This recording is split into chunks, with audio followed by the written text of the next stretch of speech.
Good evening, and I'd like to call this meeting of the Municipal Council to order at 7 p.m. Please join me for a salute to the flag.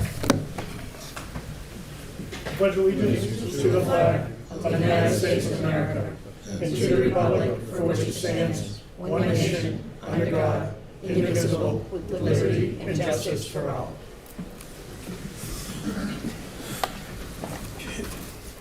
We have no records to approve this evening. We'll go right into the public hearings, and Madam Clerk will ask for you to read the notice of the first public hearing. Public hearing regarding the proposed addition to Chapter 11 offenses of the revised ordinances of the City of Attleboro to include Section 11-23 Trade in Fur Products. Proposal available through the City Council office at council@cityofattleboro.us. Thank you. Do we have anyone speak in favor? Yep, please approach the podium.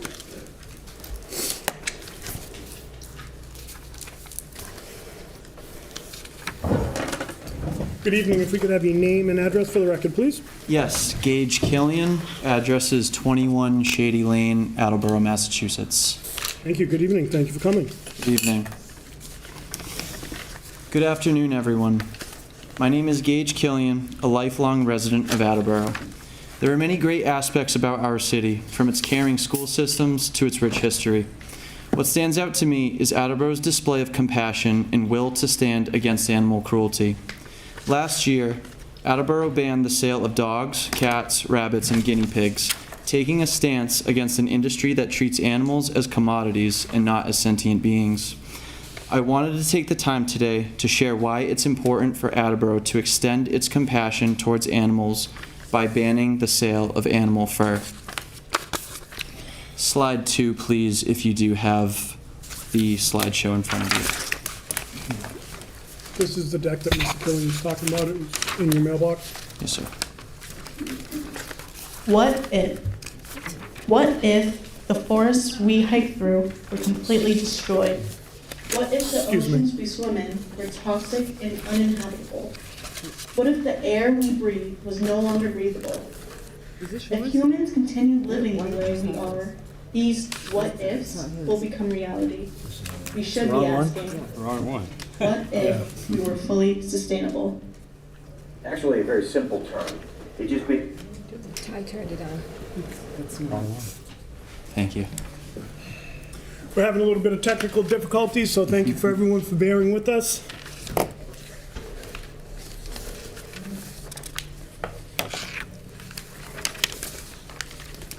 Slide 2, please. This bylaw prohibits the sale of cruel animal fur products, that is, if the fur pelts are turned into finished fur products. Finished fur products are defined as articles of clothing, fashion accessories, or home decor that are made in whole or part from fur. The bylaw only affects the retail sale of finished fur products. 80 to 90% of retail fur is sourced from Chinese fur farms alone, not trappers or hunters, and certainly not from local trappers and hunters in Attleboro. This is why looking at international fur farming is crucial, because it is inextricably linked to retail fur products here in Massachusetts. This bylaw matches Attleboro's high ethical, environmental, and health standards. Slide 3, please. To be clear, this bylaw does not affect the sale of other animal-derived products. It does not place any restraints on hunting, as it does not affect hunting regulations or the right to sell raw hides. It also does not prohibit the sale of taxidermy. It does not affect used fur sold secondhand and is not a hindrance to fur used for religious Native American purposes. Slide 4. Fur is an extremely unethical product, and Attleboro should not be supporting it. Fur accessories come from tortured and abused animals, including foxes, rabbits, chinchillas, raccoon dogs, and more. Slide 5. These animals are killed by the cheapest and most painful means possible, including electrocution, gassing, clubbing, and suffocation. Standard accommodations on fur farms mean that the animals live in steel wire cages. Slide 6, please. Living in such conditions results in stereotypical behaviors such as spinning, self-mutilation, and even cannibalism. The immorality of subjecting innocent animals to this torture for a fashion statement is why many retailers and municipalities in Massachusetts have chosen to do away with fur. Polls taken in 2019 demonstrate that over 2/3 of Massachusetts voters support a statewide fur ban. Generally, it is agreed upon that fur-bearing animals should not be exploited for the sake of becoming a pom-pom on a winter jacket or a trim on a jacket. I'm sorry, a pom-pom on a winter hat or a trim on a jacket. Slide 7, please. According to the American Veterinary Medical Association, the climate change of 1 pound of mink fur is at least 3 times higher than the next highest scoring textile, synthetic or natural, due to the production of animal feed and manure emissions. Attleboro is better than to ignore such facts. Attleboro is always encouraged to show that we care about our ecosystems as well as protecting species of animals. Slide 8, please. Why should Attleboro take action to prohibit the sale of fur? If enacted now, the bylaw will not affect any known businesses currently in Attleboro. This is a great preventative to take now while it comes at little to no cost to our city. I strongly advocate for Attleboro to join the likes of Brookline, Plymouth, Wellesley, Weston, Lexington, and Cambridge as the 7th municipality in the state to ban fur. The fur ban is an opportunity for Attleboro to work in conjunction with said municipalities to make a significant impact in phasing out the cruelty of the fur industry. Attleboro has a precedent for being a leader in animal welfare legislation, and we should continue to work with this bylaw. It only makes sense that our great city would take a stand against killing animals for their fur. Slide 9. Thank you all very much for listening and for your thoughtful consideration of this proposed bylaw. And with that, I yield the rest of my time. Thank you. Do we have any questions for the speaker? Councilor Blair? Just one. You said, excuse me, that this would not ban somebody that already had a fur coat or whatnot from selling it? Correct. So this would stop in place fur being sold brand new Yeah. in fur stores. So yeah, secondhand fur, there's no preventative of that. If someone already owns a fur coat, there's no preventative of that. This would stop furthering the support of the cruel fur industry in Attleboro. Okay. Thank you. Thank you. Councilor Angelo? Thank you, President Lucio. I just want to say thanks, Gage, for coming down, being patient, and sticking with this and your passion on this, and I really appreciate it. Thank you very much. Additional questions? All right. Thank you Thank very you. much for coming down. Appreciate it. Do we have anyone else to speak in favor? Thank you. Please approach the podium. And just your name and address for the record, please. Melissa McIsaac, 22 Falcon Drive in Attleboro. Thank you. Good evening. Good evening, everybody. Thank you for hearing my testimony tonight. I would like to address the industry standards in the fur industry and the consumer awareness in Attleboro. I speak of this matter both by watching industry standards wane in the fur industry over the years and my own experience of talking to business owners in Attleboro about what they felt about fur. In early 2022, I did a walk through every business in Attleboro selling retail outerwear clothing. This includes stores on Washington Street, Emerald Square Mall, and Newport Avenue. I found little more than small traces of leather and cowhide pocketbooks sold at a secondhand shop. In early 2023, I did another walkthrough, and I simply inquired by asking store owners if they sold real fur in their stores. The responses were far from what I expected. And these business owners were very aware of the unfairness of selling fur.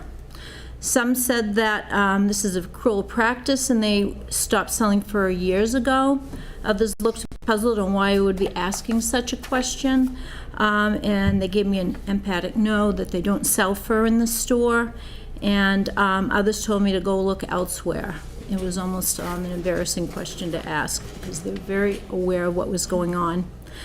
The testimony from these business owners, as well as my own insights about the fur industry, have gained traction over the years in regards to the cruel practices coming out of fur farms.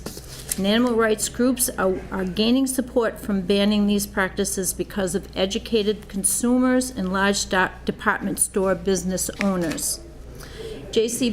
Penney went fur-free in 2009.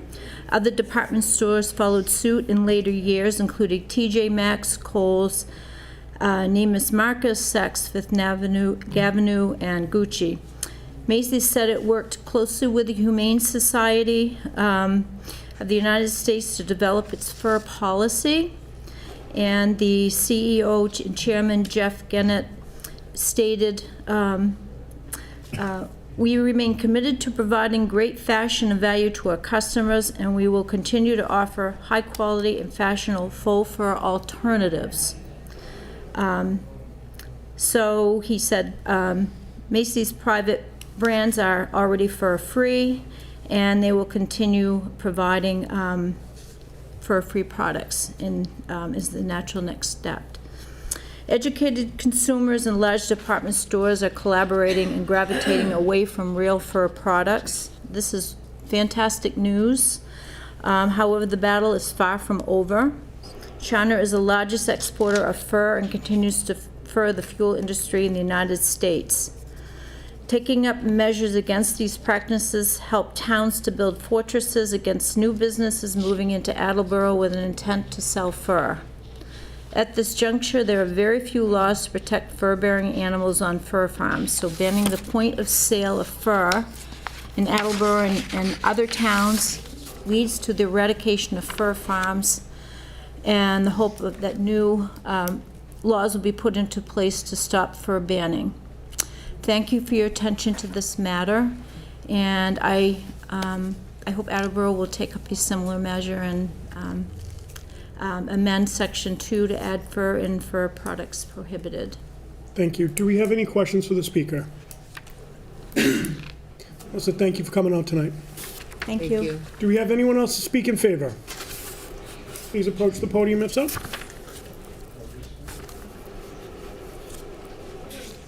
Good evening, and if we could just have your name and address for the record, please. Yeah, sure. Good evening. My name is Prayal Patel. I am the Massachusetts State Director with the Humane Society of the United States. I live in Belmont, Massachusetts. So I stand before you today to advocate for the amendment to Section 11 of the Attleboro Municipal Code to prohibit the sale of new fur products. This proposed amendment will prohibit the sale of new fur products, including those in fashion and home decor. It thoughtfully includes exemptions for used fur products, raw pelts, taxidermy, leather goods from certain food animals, and items made exclusively of animal hair like fishing lures and paintbrushes. Ending the sale of new fur products in Attleboro will ensure the city no longer supports the barely regulated fur industry, where wild animals are held captive solely for fashion. The vast majority of new fur products come from fur factory farms, where animals spend their entire lives cramped in wire-floored cages, deprived of the ability to engage in natural behaviors like swimming, digging, and running. Each year, more than 100 million wild animals like foxes, mink, and raccoon dogs are held captive and killed in fur factory farms for the sole purpose of turning their pelts into fur products like coats, keychains, and other novelty items. Investigations from multiple countries show these animals in deplorable conditions, riddled with disease, injuries, or dead in their cages. Even in the U.S., little to no state or federal regulations hold these facilities accountable to basic animal welfare standards or humane slaughter because they are not raised for food. Animals on fur farms are typically killed by electrocution or gassing to keep costs low and not damage pelts. The fur industry also causes major environmental pollution. Research shows that the environmental impacts of fur production significantly exceed those of other clothing materials, including cotton, polyester, and acrylic. Additionally, fur farms enable infectious diseases like COVID and avian flu to spread like wildfire, threatening public health. Consumers increasingly want products that do not involve animal cruelty. We've seen this in Massachusetts with voters passing Question 3 to ban the sale of certain products from animals living in severe confinement. Consumer demand has led to fashion brands across the world to go for free, sparking innovation in humane, bio-based fashion materials. Multiple communities throughout the U.S. have prohibited the sale of new fur products, including 6 communities in Massachusetts, and the entire state of California has also banned the sale of fur. Internationally, Israel has passed such a ban on fur sales, and nearly 30 countries have banned or strongly restricted fur farming. By passing this amendment, Attleboro can follow their lead and take an affirmative stand against the cruel practices and environmental harm inherent in the fur industry. Thank you for your consideration. Thank you. Do we have any questions for the speaker? Great, thank you. Thank you very much. Thank you. Do we have anyone else to speak in favor? Okay, please approach the podium.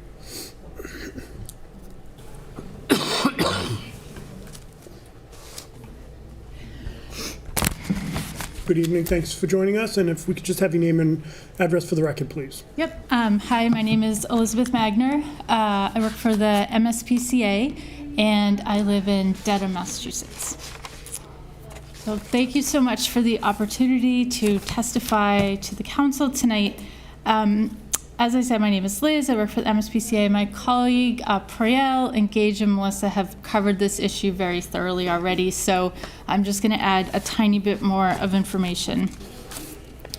Specifically on the issue around public health and the public health risks that fur farms create, just to drill down on that a little bit. So, for example, mink on fur farms in Utah, Michigan, Wisconsin, and Oregon have all had mink that tested positive for COVID-19, and those infections were reported among the mink, people who had been in contact with them, and also wild mink that had been trapped near that fur farm. There were also similar outbreaks on over 470 fur farms in 12 countries across Europe, and I mentioned North America, 17 in the US, in fact. And in Europe, a decision was made to gas nearly 20 million mink because there was such concern about their spreading the COVID-19 virus. Transmission of the mink variant to humans has been reported in the Netherlands, Denmark, Poland, Sweden, and as I mentioned, in the US as well. Mink, raccoon, dogs, and foxes are often also sold at wildlife markets in China, where it's not uncommon for them to become infected with different kinds of coronaviruses. So by working to curtail this industry, by amending this section in Attleboro, it would be helping to have an impact to reduce the public health concerns about this industry in general. And beyond that, I'll just say that the MSPCA supports this amendment, and thank you again for your time. Thank you. Yeah. Councilor Angelo. Thank you, President Lucio. Thanks for coming. I really appreciate it, and thanks to everybody else. And I sincerely hope we get this taken care of in Attleboro. What do you see in other surrounding cities? Hopefully this is growing and this is going to continue to be banned in a lot of other cities in Massachusetts. Do you see that happening? Yeah, I mean, so as Gage mentioned, 6 have done so already, and my understanding is that there's interest in at least a few more at this time. And, I can tell you that with other issues that have been addressed in municipalities, animal welfare issues like around traveling wild animal acts, for example, one of the functions that passing those amendments or bylaws served was to kind of raise the level of awareness around the issue, and then the number of communities passing similar bylaws really accelerated. So I think, there's a good chance that that would happen with this as well. Thank you. And sorry, just also might help to also answer that. So in 2019, Lake Research Partners conducted a poll of voters in Massachusetts, representative poll, and they found that by a margin of 59 to 19%, Massachusetts voters would support legislation banning the sale of clothing and other products containing animal fur, and that nearly half of voters would be more likely to support a candidate who voted to ban the sale of fur compared to 8% who would be less likely. So that's the state as a whole, obviously not Attleboro, but I think it does provide a little bit more information in terms of the landscape and context. Thank you. Any additional questions for the speaker? Elizabeth, thank you for coming out tonight. Thank you. Do we have anyone else to speak in favor? Anyone else to speak in favor? Anyone to speak against? Anyone to speak against? Anyone to speak neither for nor against? Anyone to speak neither for nor against? Seeing none, Councilor Tavares, do you see a reason to keep this public hearing open? I do not. Thank you. I declare this public hearing closed. Madam Clerk, we will now go on to reading of the second public hearing, please. Public hearing regarding the proposed amendment to Section 16-12.24 of the revised ordinances of the City of Attleboro, Water Emergency. Proposal available through the City Council office, council@cityofattleboro.us. Thank you. Do we have anyone to speak in favor?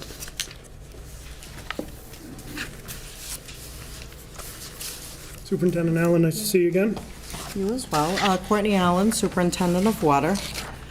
I can give you a little bit of background on our current emergency ordinance. It's not robust at all for anyone that's familiar with it.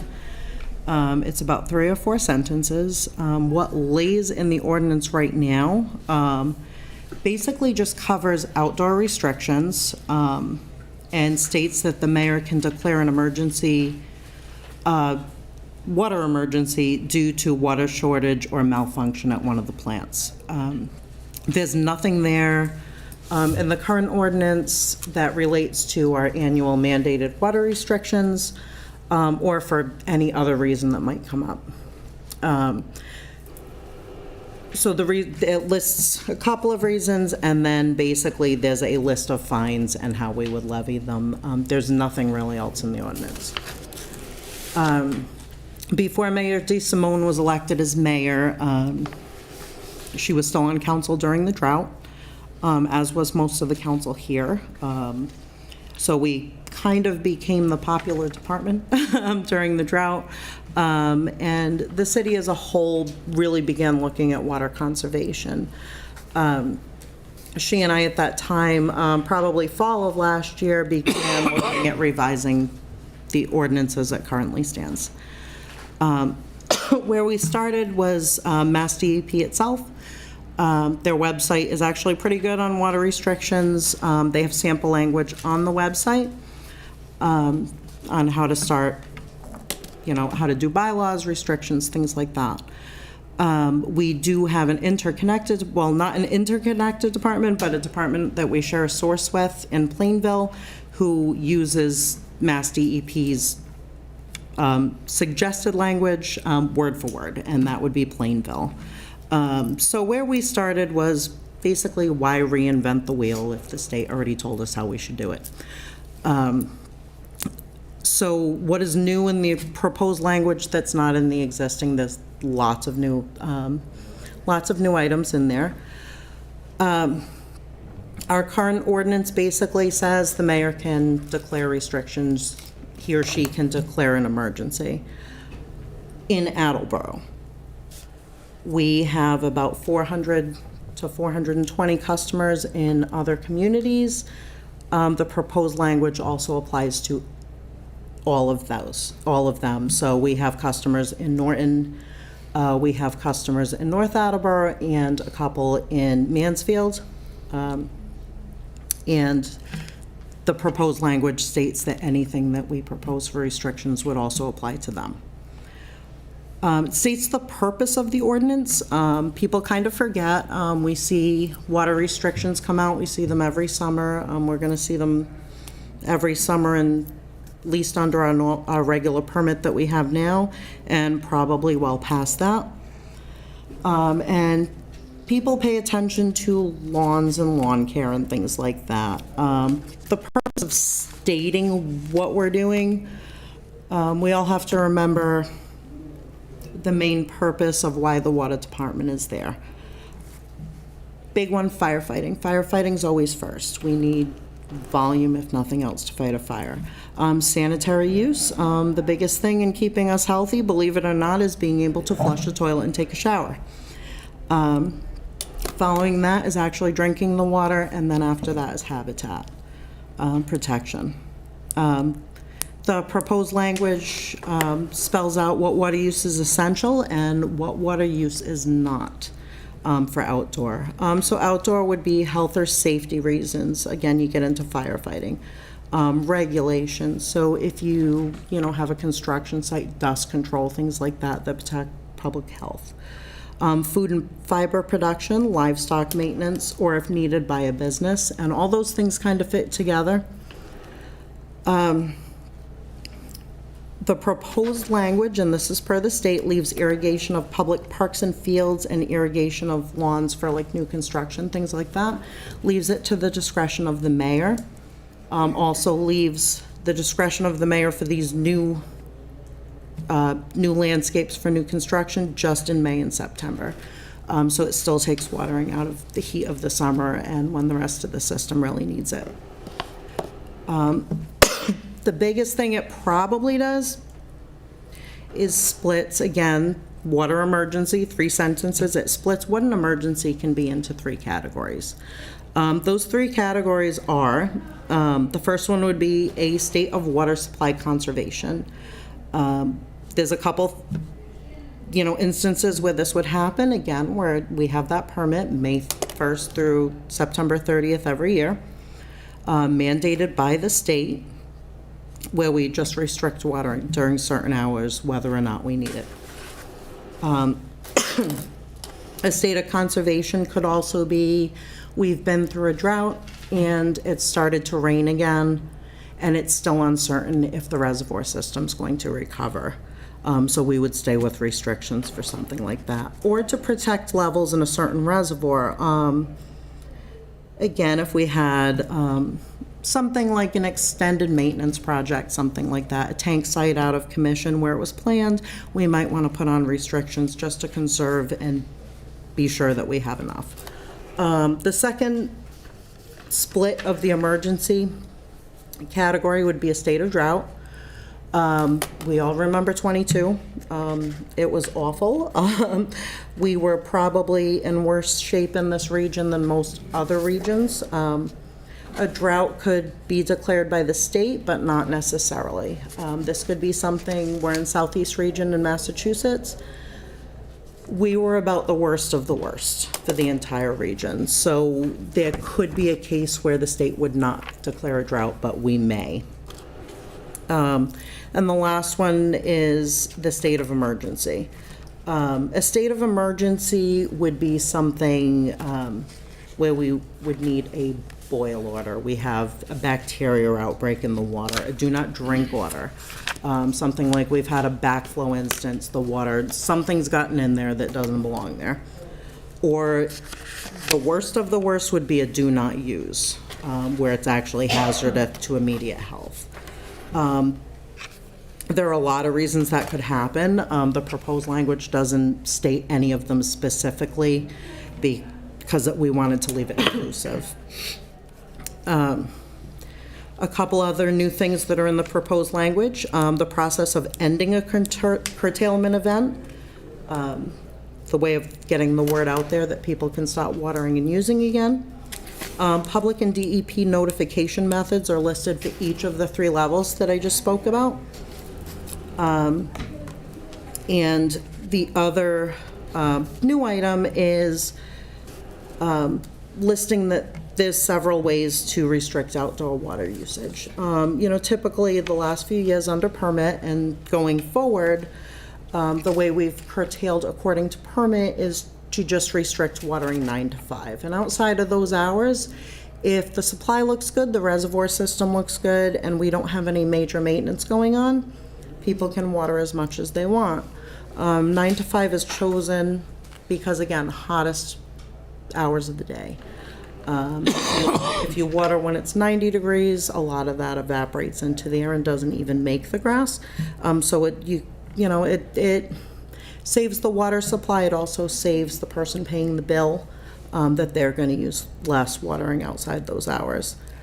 We can also, again, I might not be water department head forever, so it gives other options for how to do those annual restrictions.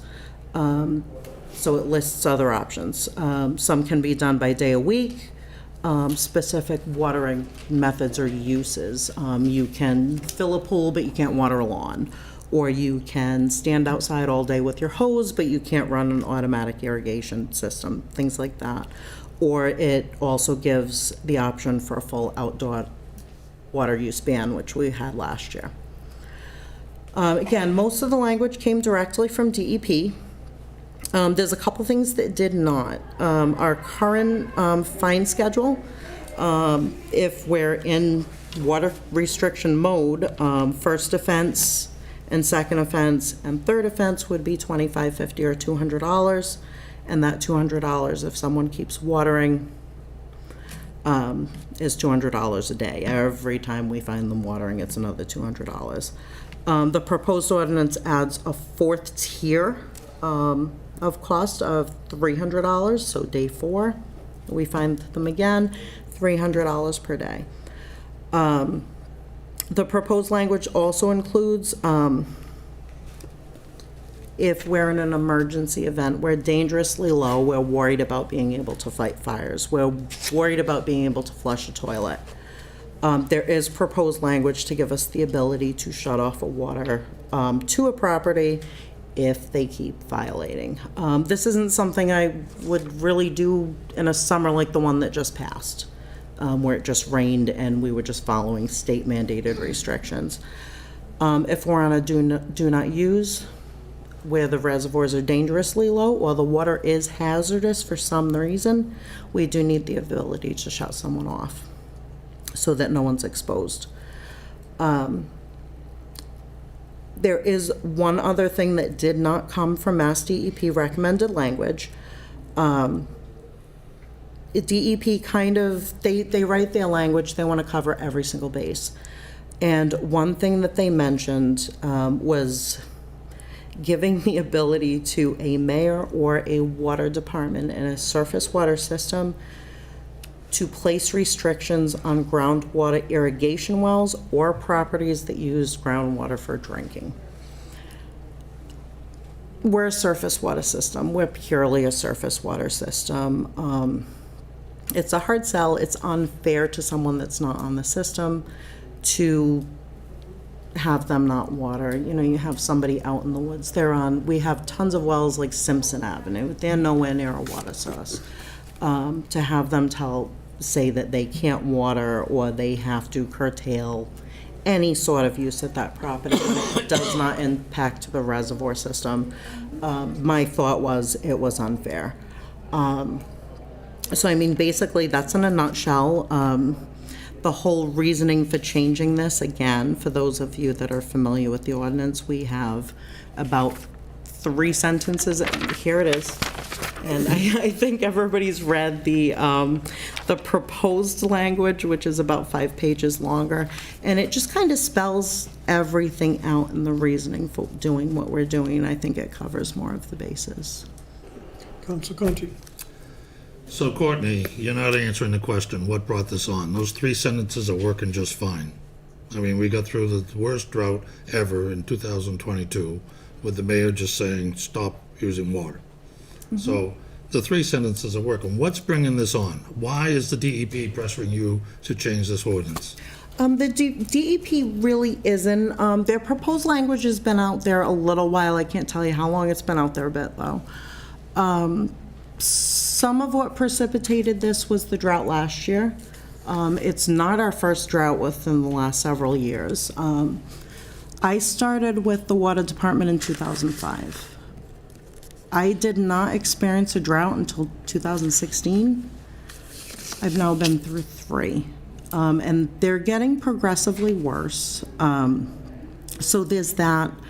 There's also, if you read through the proposed language, we had, well, let me go back a little bit.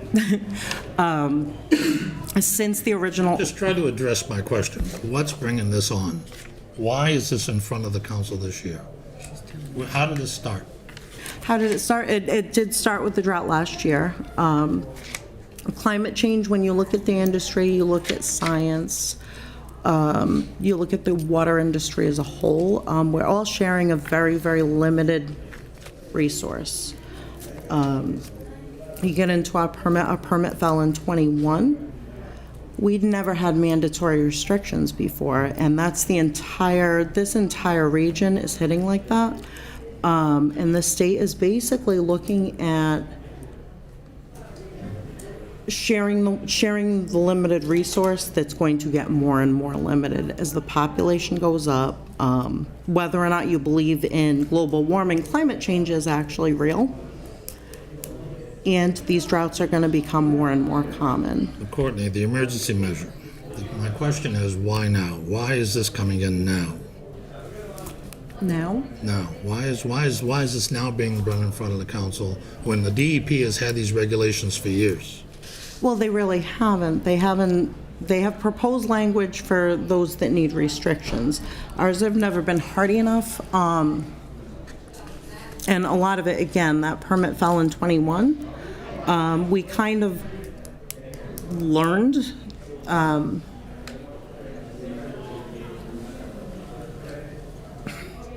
doing things the first time, and we've gotten progressively better. Some of it's communication, some of it's getting public education. Why is this important? The calls we've gotten, and they've actually settled down, but 2021 was the first set of mandatory restrictions that we had to set per the state. That trying to educate someone when they're driving by in Manchester looks relatively full, why it's important that they can't water their lawn. Trying to educate the public, trying to, plan for the future. I still don't know if I'm answering. Thank you. Thank you. Do we have additional, Councilor Bennett? Thank you. I have a couple of questions, but I'll start with just a quick follow-up to Councilor Conti's question. So I just want to make sure that I understand and clarify, is this driven then by those new mandates that have been put in place by the state? Are they mandating us to do something different now as a city? They're not mandating an ordinance change. The annual restrictions that you've seen in the last 3 years, that is state mandated. There's a few ways we can do it. We have to set some sort of restriction May through September. The way that we have done it the last 3 years is basically to leave it, first of all, easy to understand, easiest on the public, and honestly, easiest to track and communicate. Our restrictions are 9 to 5. Like nothing outside 9 to 5. Outside those hours, a nice normal sunny day, nice summer where it rains periodically, those restrictions should be more than enough. There's a couple other ways you can do them, and this is all recommended or suggested by the state. You can take odd numbered addresses and have them water 1 or 2 days a week. You can take even and have them water 1 or 2 other days. You can do single day watering. You can assign the entire city to everybody waters on Tuesday and Friday. You can also, the other thing that we can do, and I think I've actually spoken to you about this, we're in the 10-mile system. The lowest end of the 10-mile basin is down in East Providence. I'm going almost into Providence Harbor.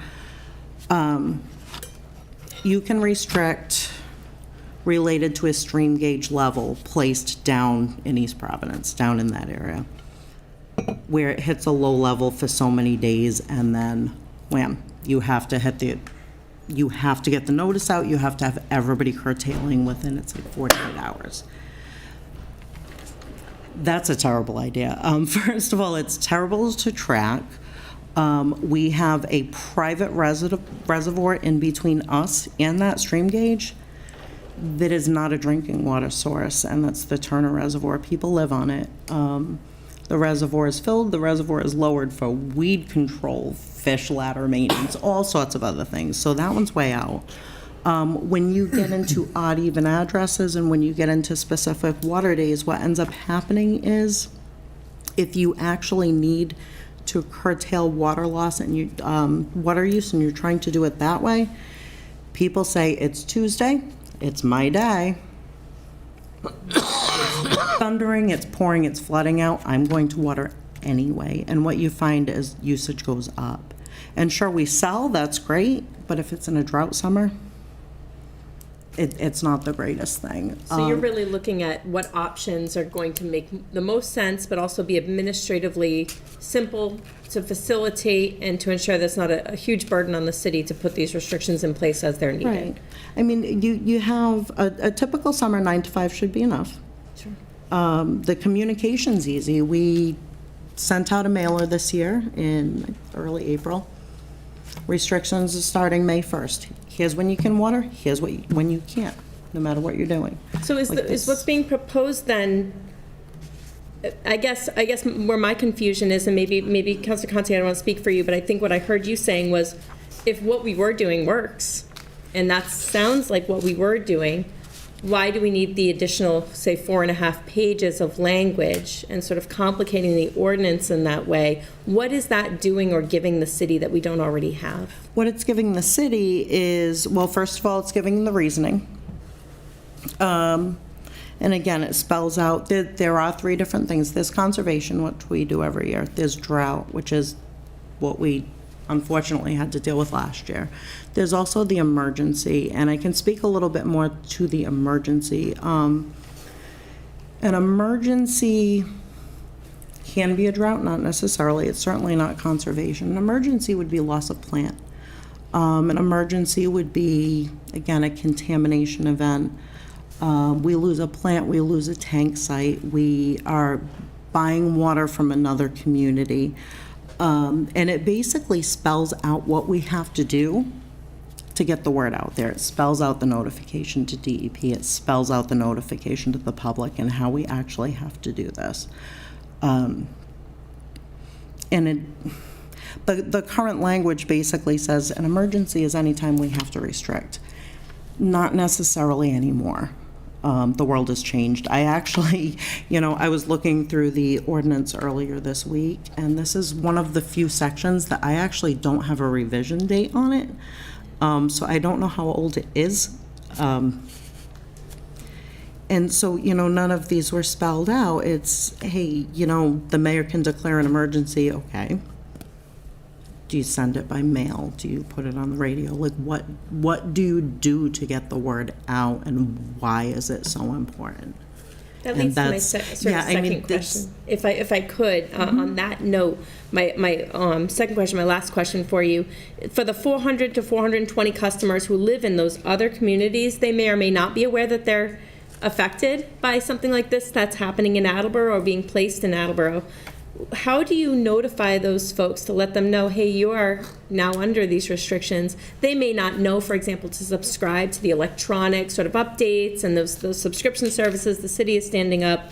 They may not read the Sun Chronicle. They may not know or go to our website because they live in Norton or in a different community. So how do you get the word out to those folks? Right.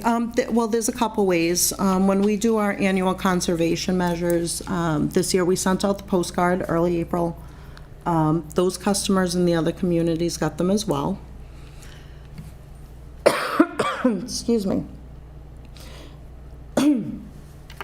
So those other customers got them as well. If we're in a state of drought, 2022 was a major crazy drought, and I did my absolute best to get myself on the news as much as possible. I don't like to be on camera that much, but I was.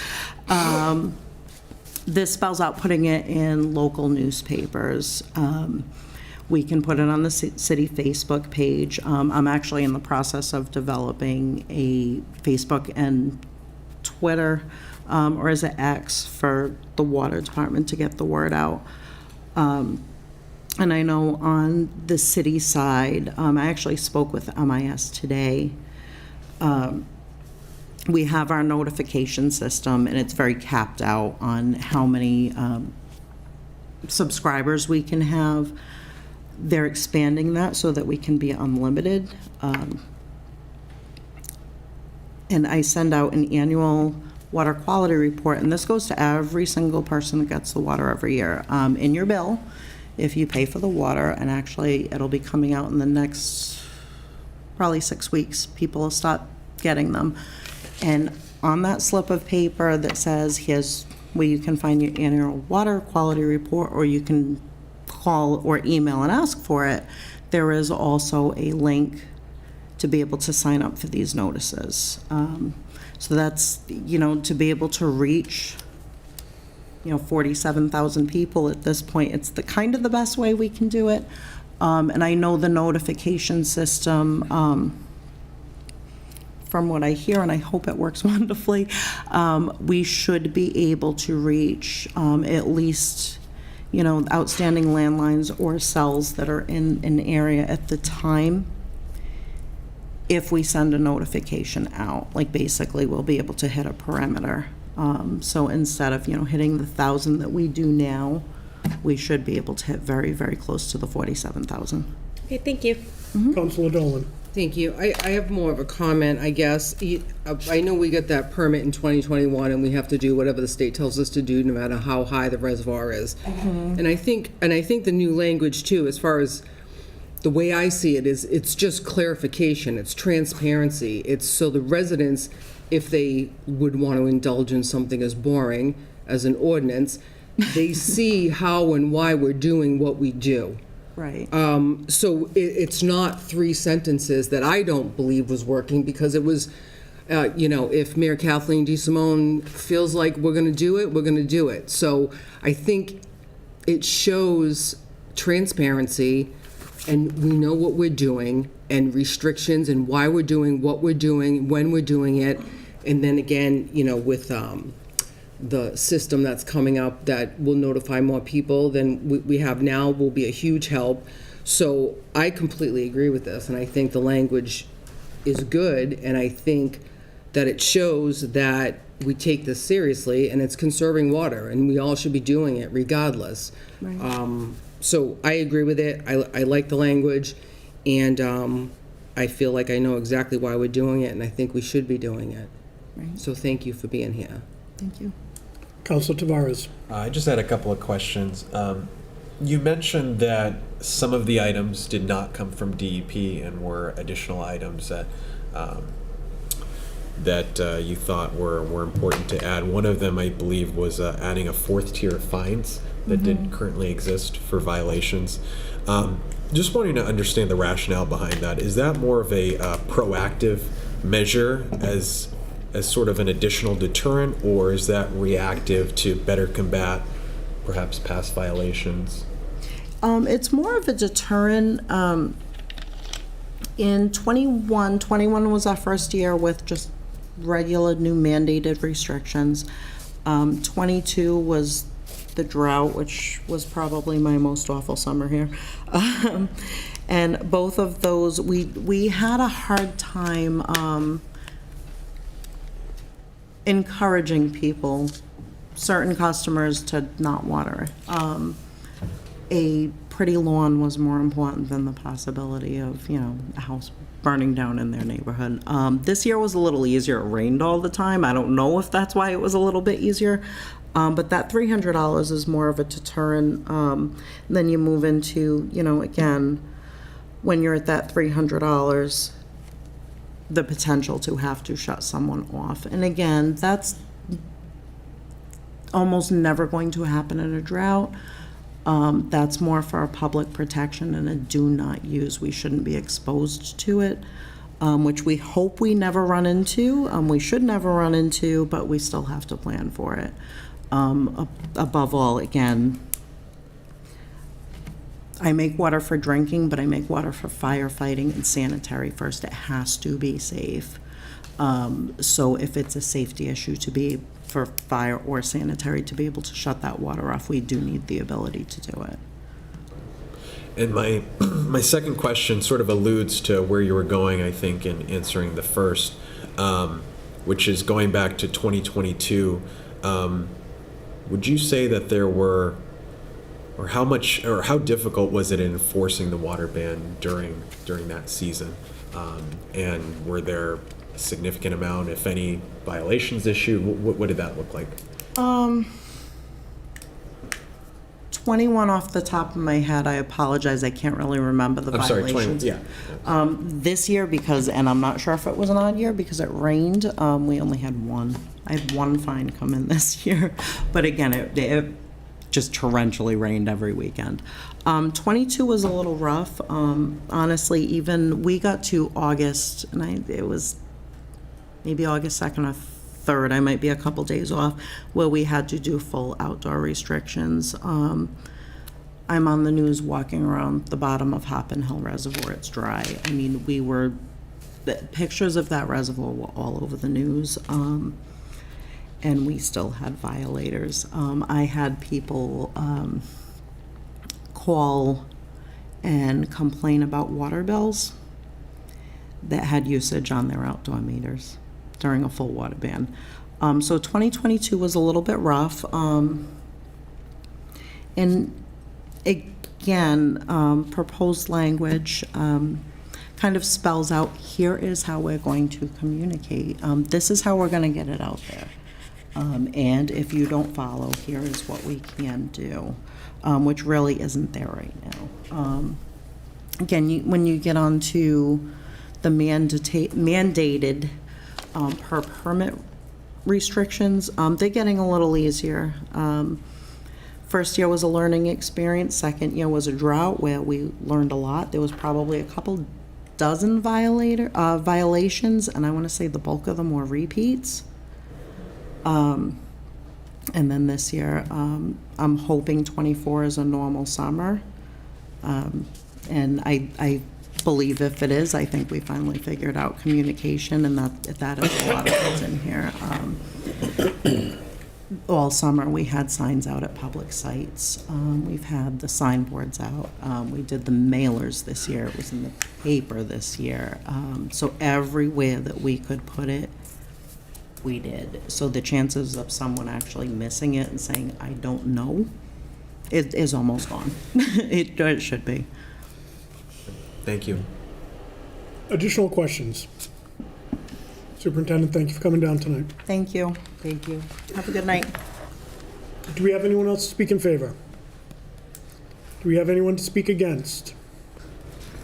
Do we have anyone to speak neither for nor against? Seeing none, Councilor Tavares, do you see any reason to keep this public hearing open? I do not. I declare this public hearing closed. I would now entertain a motion to enter into committee of the whole. Second. Thank you, Councilor Dolan.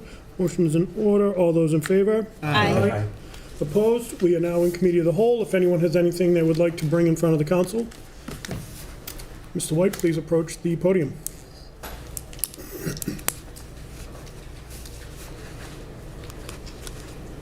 Good evening. My name is Duff White, and I wanted to take a moment tonight because my schedule will not allow me to be present at a meeting between now and the end of this term.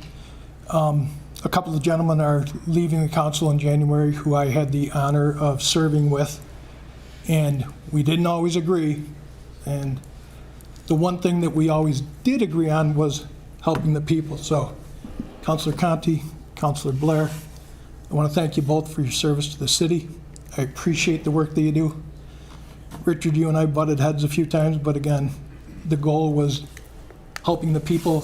Where we disagreed was how to help them. I respect the ability of each of you to do this job, everybody out here to do this job.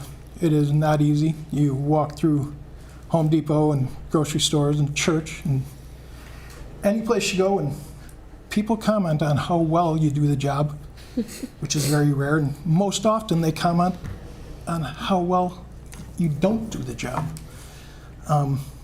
It takes a very thick skin to be able to do this job the way you have done it. And Councilor Blair, a lifetime friendship. I really appreciate everything that you have done. I am blessed to have a table in my living room that my grandfather Peter here made for me. And we have joked about him being my grandfather for over a decade now. And it's not a stab at his age as much as it is a sign of respect and love. Duff, if it wasn't for you, I wouldn't be sitting in this seat tonight. Some 15, 14 years ago, I didn't think my life expectancy was too long. And you got me hooked up with the doctor a couple days later. And I went through a system that I'd been bucking for months in a matter of a few days because of Duff and his wife. But our friendship has grown tremendously. And that's one of the things that I'll always remember. It started on this council. So I've made a lot of great friends, Duff being one of them. So you don't have to thank me, Duff. I thank both of you. So I realize it's not protocol, but. Thank you, sir. Thank you very much.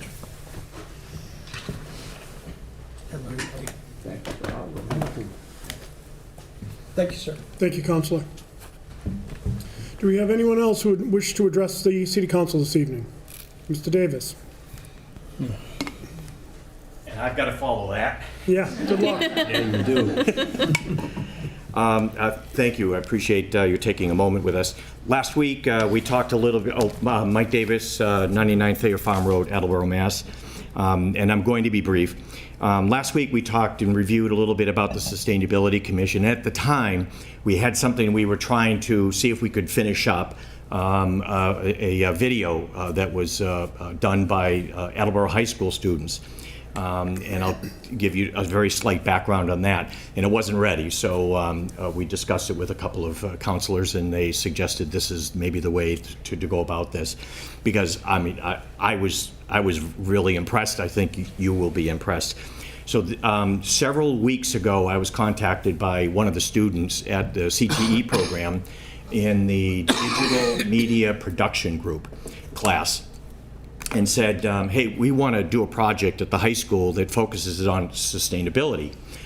Surprise, you know, it's going to be their world, and so I said, what can I do to help? And they said, would you be willing to help us out? I said, yeah, absolutely. So they did some interviewing, and I walked away, and I said, please send me the video when you're done, and let's figure out how we might distribute this. So it was last week on Tuesday that I actually got it. It was just the logistics were not going to be there to be able to show it. So I figured I'll show it tonight. It's only 5 minutes. It's not a very long video. And, you know, I recognize that the council is quite an integral part of the high school in terms of making that a reality, not just the building, but the people and that grow within that building. So I was duly impressed by what they came up with. It was way better than I expected. Now I hope I didn't oversell it. So that said, Mr. Davis, yes. Before we go on, I just want to give a little bit of background why we decided to go this route. Ordinarily, this isn't something we would do, but where there was just the timing issue of when the completion of the video to when you came to committee to show the respect and the collaboration with the students that worked so hard on it, we felt this was an appropriate forum to be able to show this video. This isn't something that we ordinarily do, but just wanted to explain the reasoning behind it. Thank you. I have no idea how to turn this on. I think I get it right this time. Okay.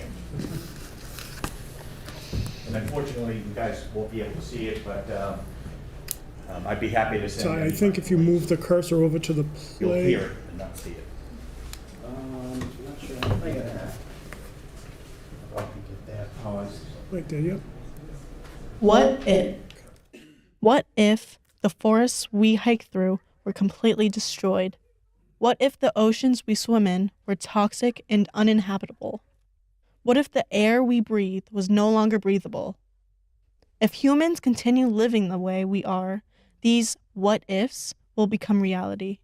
We should be asking, what if we were fully sustainable?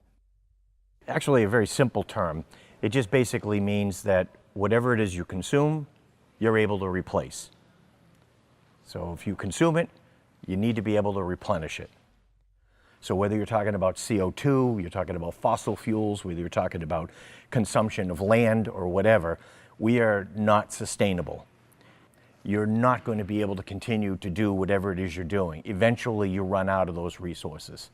Given the choice between doing something sustainable or not sustainable, a lot of people choose the not sustainable one for no reason other than they just didn't know that there was another alternative. Currently, a lot of what we do is not sustainable, so we have a lot of like waste product. There's not a lot of sustainable agriculture going on right now. So a big part of my program is to show kids the importance of, if we don't do these sustainable practices, how we're going to increase the impact on the earth that we have and what that can lead to, and what are the benefits of kind of going away from those unsustainable practices. Humans have a monumental influence on the state of the earth, making it our responsibility to care for it. We don't have to view sustainability as solely a global issue. There's plenty we can do both as individuals and as a community. Attleboro is a green community. This school is what's called LEEDs Silver Certified. So it has certain elements in it, whether it's lighting or it's windows or it's doors or it's ventilating systems or it's insulation. There's the EV, the electric vehicle recharge stations you have here, the solar panels that you have out there. My future for it is that we can be incorporated into the local Attleboro community, so like into the local food banks, into the bistro in the school, to actually have like so much produce being made that we can actually like start selling it and actually like give it back to the community. We have the micro farm all around us, which we're currently setting up, a lot of like aquaponic systems, a lot of actual like physical, like in the lab activities that they're doing so that they can actually be hands-on and practice the sustainable agricultural practices that we're learning about. We could do community service projects. So like if we did school-wide community service and help the environment, that's a big help because there's like 1,000 people in the school. 1,000 people on the environment helps a lot. The most important thing would be to work together as a community and recognize how we interact with the world and our impacts on it.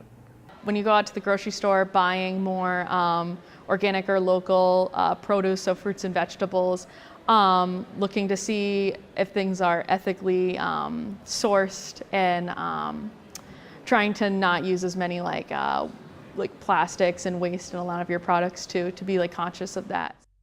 We're getting rid of plastic water bottles. I know that Massachusetts is working to ban single-use plastics. We could take pressure off of the litter. We can pick up our trash so it doesn't end up in the ocean and kill the animals in the ocean. And stop chopping down trees because we need that air to breathe. And I personally like breathing. Changing our unhealthy habits is only possible if we understand the urgency and importance of achieving sustainability.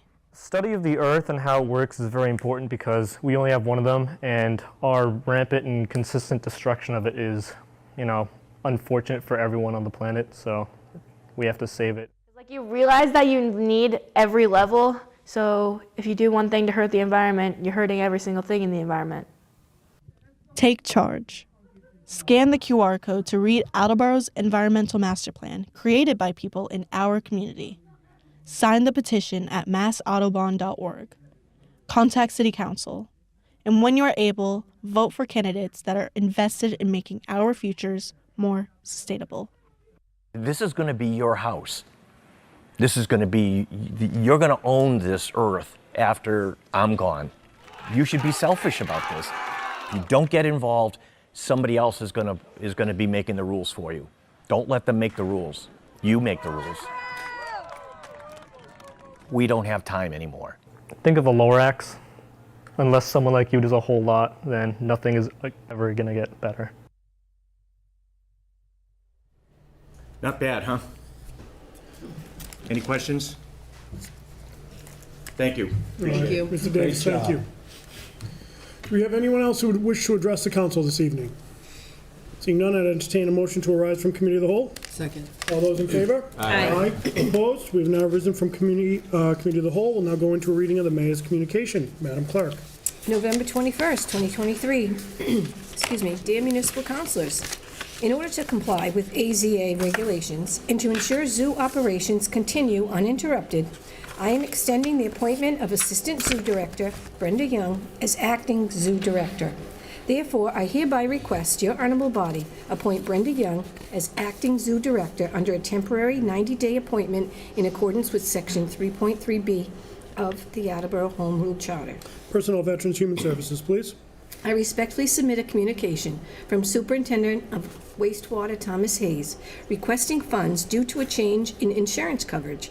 Therefore, I hereby request your honorable body appropriate $23,735.61 from account 6000-359000 Wastewater Enterprise Fund Returned Earnings to account 6000-517115 Wastewater Enterprise Fund Blue Care Elect, supporting documents provided. Public Works Committee, please. I respectfully submit a communication from Superintendent of Wastewater Thomas Hayes requesting funds needed due to an internal transfer made to enter into a contract for a rate study. Therefore, I hereby request your honorable body appropriate $17,220 from account 6000-359000 Wastewater Enterprise Fund Retained Earnings to account 6000-521020 Wastewater Enterprise Fund Lights and Power, supporting documents provided. Public Works Committee, please. In accord with long-standing practice, I respectfully submit a communication from City Auditor Deborah Gould regarding the amount due from the city to the school department for the Medicaid reimbursement program pursuant to the Memorandum of Understanding on the Municipal Revenue Sharing Agreement.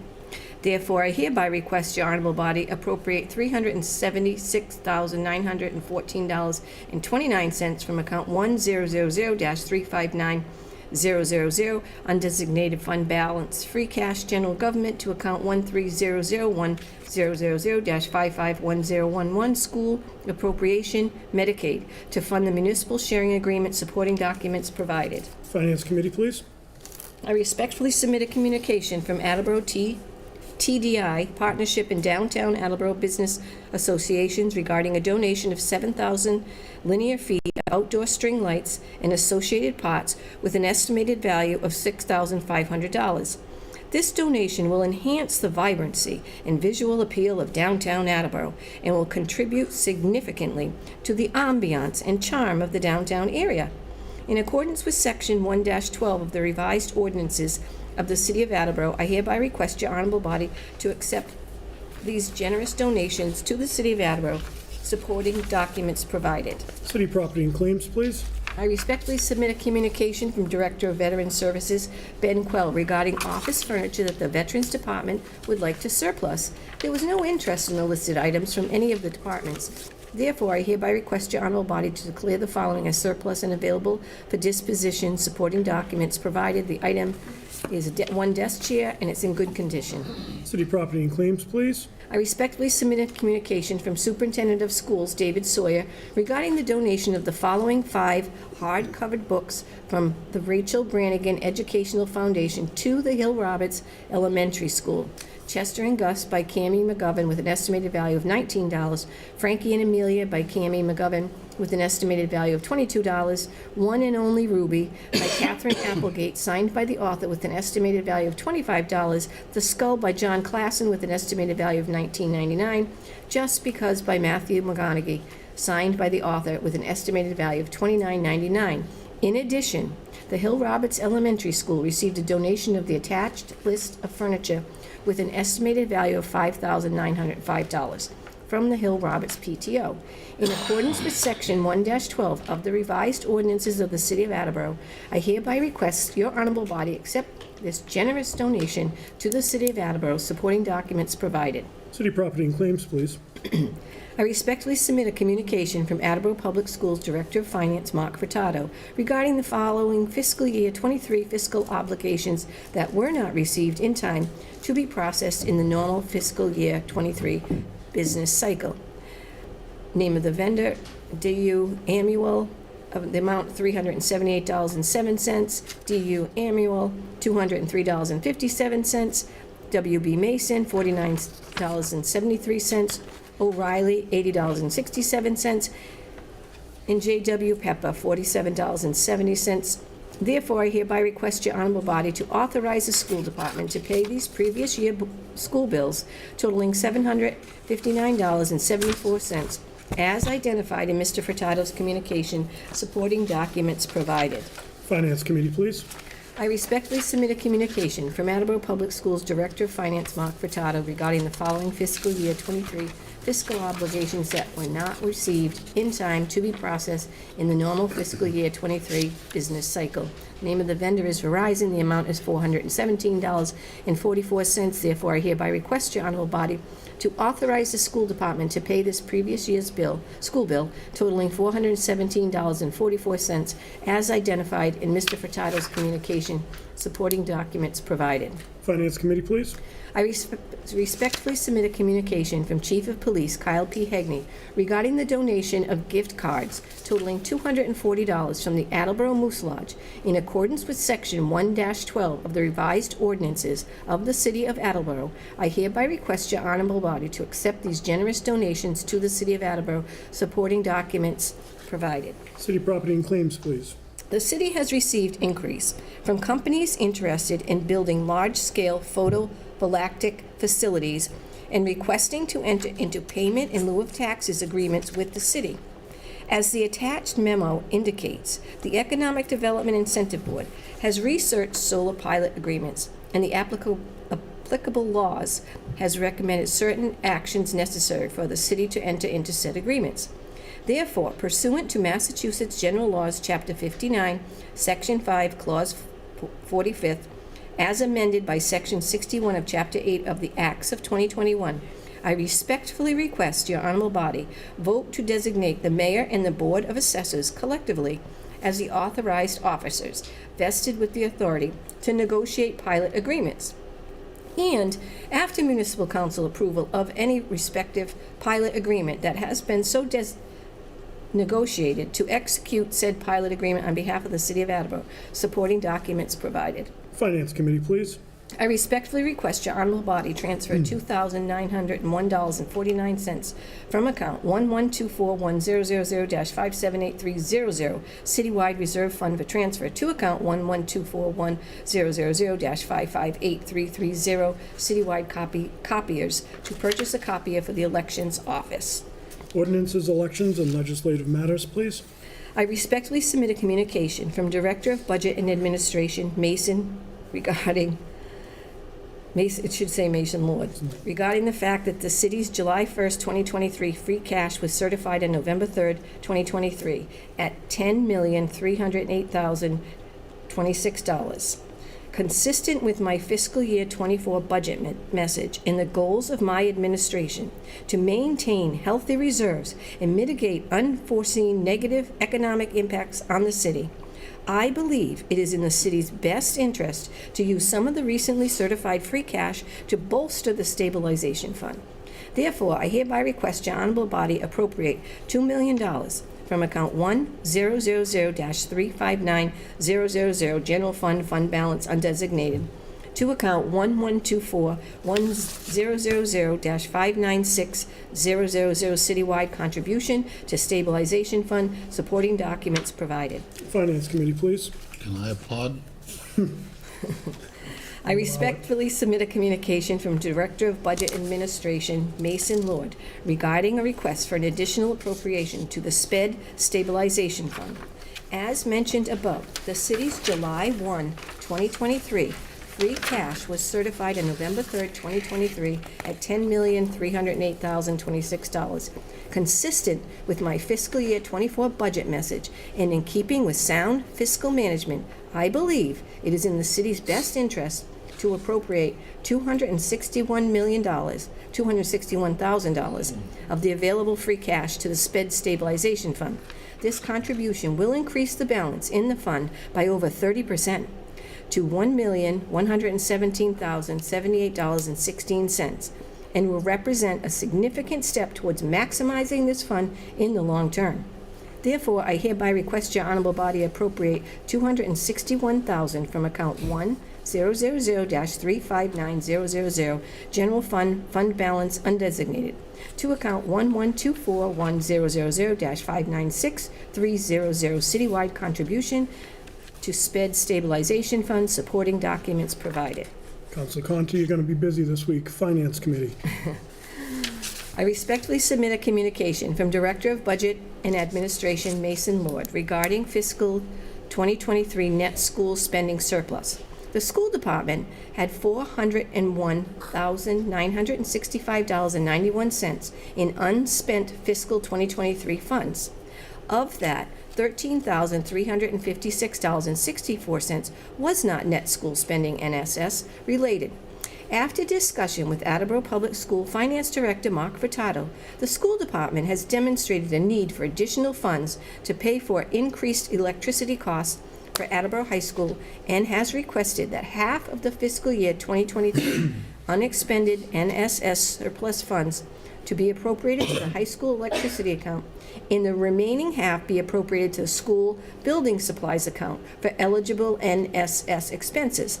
Therefore, I hereby request your honorable body appropriate $388,609.27 as follows: $194,304.64 from account 1000-359000, general fund balance undesignated, to account L4130070-521020, AHS Utility Services, Lights and Power, and $194,304.63 from account 1000-359000, general fund balance undesignated, to account A4220070-551070, school maintenance of buildings, non-educational supplies, supporting documents provided. I need you to take a drink of water.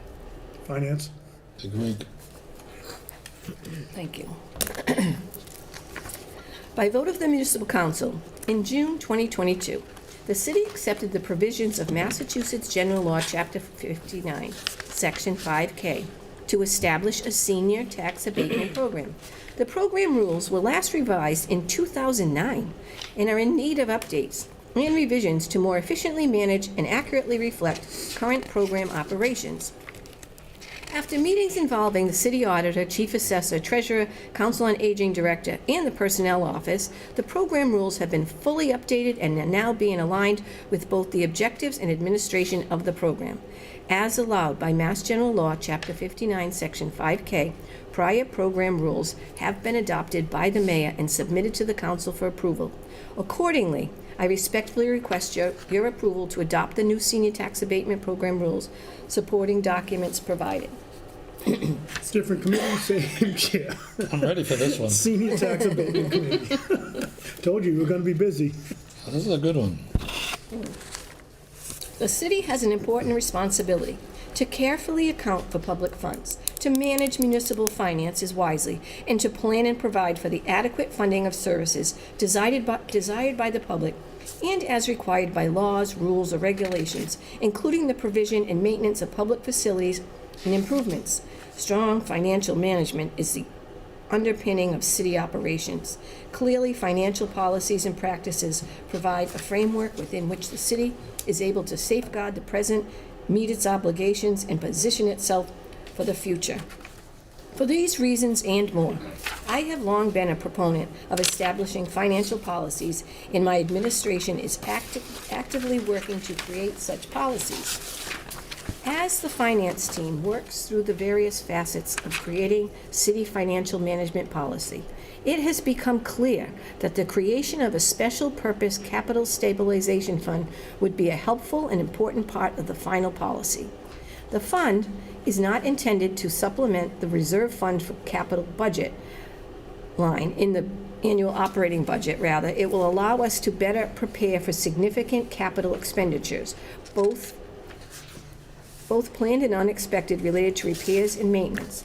Although we are still considering possible long-term funding sources, dedicated source or annual appropriation, funding level, minimum dollar amount or percentage of the budget, and funding target, it is my intention to appropriate $500,000 of free cash to seed this special purpose capital stabilization fund. Thus, in accordance with Massachusetts General Law, Chapter 40, Section 5B, I hereby request your honorable body establish Fund 8509, Special Purpose Capital Stabilization Fund. Funds shall be expended for non-enterprise projects identified in the city's capital improvement plan or non-enterprise projects that meet the definition of a capital project requiring an appropriation of no less than $50,000 with a life expectancy of at least 3 years. Finance Committee, please. Going out with a bang. As you will recall, the city was allocated $7,925,972.13 of Bristol County opera funds.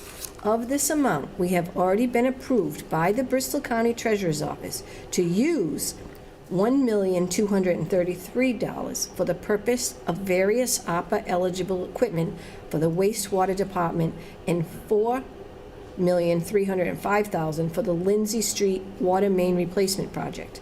The remaining balance of $2,380,972.13 of the Bristol County opera funds is currently uncommitted. By the terms of the Bristol County opera funds, this remaining balance must be obligated and under contract for an approved purpose by June 24th, 2024. To maximize the use of the remaining Bristol County opera funds and minimize the possibility of having to return said funds, Director of Budget and Finance Mason Lord and City Auditor Deb Gould have determined that it would be in the city's best interest to accept the remaining $2,387,972.13 in the form of a grant, so it can be used towards the Lindsay Street project. Accordingly, I respectfully request your honorable body accept the $2,387,972.13 balance of the city's Bristol Opera allocation in the form of a grant pursuant to the terms and conditions in the grant agreement for the Lindsay Street water main replacement, engineering, construction, and road restoration service between the city and the Bristol County Opera program. Supporting documents provided. That was a lot of numbers. Public Works. In conjunction with the above request relating to maximizing the use of remaining Bristol County opera funds, Director of Budget and Finance Mason Lord and City Auditor Deb Gould have determined that it would be in the city's best interest to ensure that any unused portions of the previously accepted Bristol County opera allocation of $1,233,000 for wastewater equipment be put toward the Lindsay Street water main replacement project. It is important to note that it may be necessary for the city to provide funding for paving at some point in the future, depending on the project timeline. We anticipate needing to find alternative funding sources for complete curb-to-curb restoration of the roadway. Excuse me. We intend to use the awarded funds towards as much curb-to-curb restoration as possible. The existing estimates for the Bristol County Opera Lindsay Street funded project only encompasses trench restoration. Accordingly, I will respectfully request that your honorable body vote to authorize the reallocation of the unused funds from the wastewater equipment project to be put toward the Lindsay Street water main replacement project pursuant to the terms and conditions in the grant application for the Lindsay Street water main replacement, engineering, construction, and road restoration services. Supporting documents provided. Public Works, please. Last one. I respectfully submit a communication from City Auditor Deborah Gould regarding opioid settlement funds. On September 5th, 2023, your honorable body voted to establish a special purpose stabilization fund to account for the activity related to the opioid settlement funds. At this time, I'm respectfully requesting that all opioid settlement funds presently in the general fund be moved to the special purpose opioid stabilization fund 8508, including but not limited to the $150,000 line item that was budgeted within the fiscal year 24 police department budget under line 1210100-530172, Police Department Substance Abuse Disorder Prevention.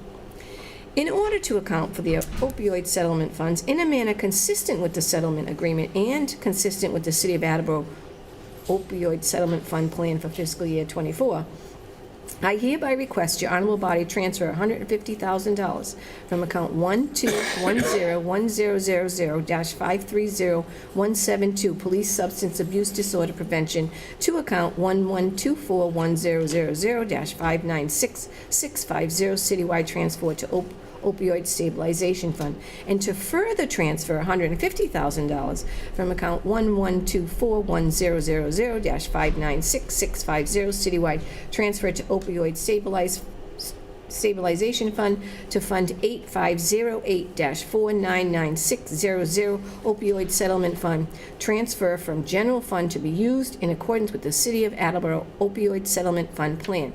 Additionally, and in order to account for all opioid settlement funds received prior to the close of fiscal year 2023 and reserved within the general fund at June 30th, 2023 in the newly created Special Purpose Opioid Settlement Stabilization Fund, I hereby request your honorable body transfer $263,753 from account 1000-321350, the General Fund Opioid Reserve Fund, to Fund 8508 Opioid Settlement Fund. These funds will be subject to further appropriation by the Honorable Municipal Council in future years consistent with the City of Attleboro Opioid Settlement Funds Plan. Supporting documents provided. Public Safety and Emergency Management, please. Sincerely, Kathleen D. Simone, Mayor. Thank you. We'll now go on to a reading of the clerk's communication. Clerk's communication, Tuesday, November 21st. We have received 5 Class 2 license renewal applications from Classic Auto Sales, M&J Auto Sales, New England Tire, Trusted Auto, and East Coast Auto Sales. License Committee, please. That concludes all the rest of my communications. Thank you, Madam Clerk. Nice job. A lot of numbers in there tonight. We'll now go into committee reports, and before we get going, before the meeting, I worked with Virginia. I called for meetings for IT and infrastructure as well as zoning and land use. They have no business coming forth this evening, and we'll start as always with Councilor Waterman. Thank you. We have a number of items today. From the docket of November 21st, 2023, I would move to approve the Class 3 renewal application for the following: Auto 183 LLC at 83 Dickens Street with 10 customer spaces and 31 display spaces. Second. Thank you. Motion's in order. Any comments? No, we went over this last week. Okay. Seeing none, we'll have a voice vote. All those in favor? Aye. Opposed? Motion passes. And from the docket of November 21st, 2023, I move to approve the following 3 Class 1 license renewals for Priority Automotive, DBA Chevrolet Buick GMC at 203 Washington Street with 84 customer spaces and 288 display spaces.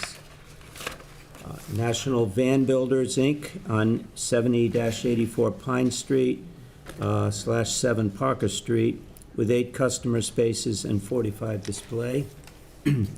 And third, JT Automotive LLC, DBA Kia of Attleboro at 795 Newport Ave, 46 customer and 195 display spaces. Second. Thank you. Motion's in order. Any comments? None. Seeing none additional, this would be a voice vote. All those in favor? Aye. Opposed? Motion passes.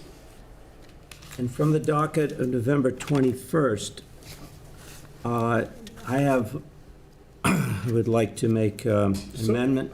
Council Waterman, if you Yes. don't mind, just read the first sentence of the motion, and then we can wait for a second. Thank you. I would entertain a motion to approve the following 24 Class 2 license renewals. Second. Thank you. I will waive the reading because there's 24. Council Waterman, would you like to amend this to hold State Line Auto Brokers? I would. Is there a second? So that'll be at 23. Correct. So the amendment will be, I entertain a motion to approve the following 23 Class 2 licenses with State Line being held. That is correct. Okay. Any comments on why the amendment? We need to do some further work with that company. Okay. Additional questions, comments? We will have a roll call vote. This is on the amendment, dropping it from 24 Class 2 license referrals to 23, holding the aforementioned. We'll have roll call vote beginning with Councilor Waterman. Mr. Waterman? Yes. Ms. Dolan? Yes. Mr. Conti? Yes. Ms. Bennett? Yes. Ms. Reynolds? Yes. Mr. Angelo? Yes. Mr. Tavares? Yes. Mr. Blair? Yes. President Delicio? Yes. 9 yeas, 0 nays. Thank you. Now back to the motion as amended, which is the 23 Class 2 license renewals. Councilor Waterman, additional comments? Not at this time. Okay. Any other comments, questions, concerns? Seeing none, this will be a voice vote. All those in favor? Aye. Opposed? Motion passes.